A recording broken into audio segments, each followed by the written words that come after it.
This is CDS Studios, and we're going to go do some Intarsia.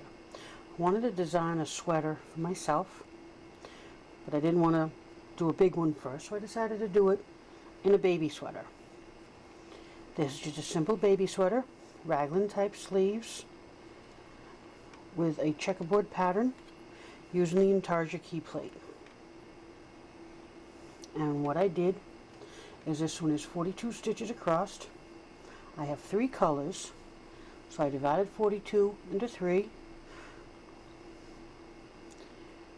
got 14, and then I wanted 2 colors of each, so I divided that by 2, got 7.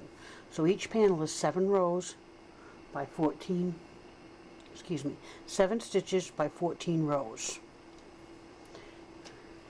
Now, I'm started on the front, which the front is half of that, so it's only 3 squares.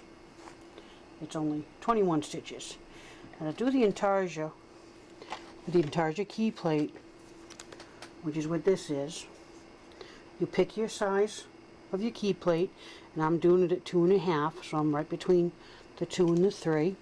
Set it in just like you would normally.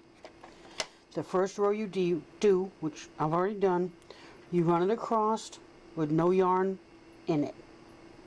That sets your needles up to the position that it needs to be in. And then you lay the yarn, like I'm picking up the white for my first square. You'll lay it in the needles the way you want it. You have to make sure it crosses. If you don't cross it, you will end up with holes in it. Now I have my work marked every 7 stitches. That's why I know when I need to change it. Then I'm not holding it tight, just snug, because the yarn needs to work its way through it. And then you push the carriage across with the Intarsia plate in it. You go slow, you look, make sure no needles are dropped, and then just repeat it. Make sure your needles are open, the latches are open, lay the work in, cross it, and I find it's easier if I pull the yarn straight up that I'm going to cross it with. Now when I'm holding it tight to begin with, but as soon as it grabs the needles, I'm just supporting the yarn so it can go through. Now let me back up so you can see what I did there.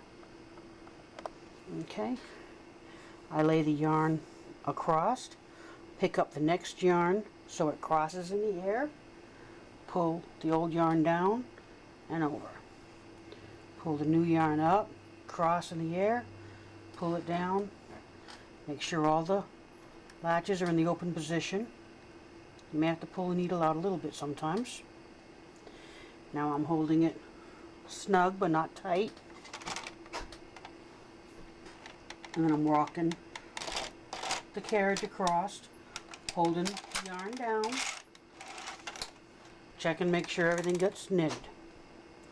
And you just do that. In this case I did it for 14 rows. So when my counter gets to 28, I will be stopping and changing colors. And that's how you use the Intarsia plate. Lay it across, cross it, lay the yarn that you're changing, cross it, and that is, and you just do this. Now while you're doing this, you got to keep track of how many rows you're doing, because at row 30 is when I'm going to start doing my armhole sleeves, decreasing. And I have a habit of forgetting that, so you might hear me a couple times. And just slide it slow across.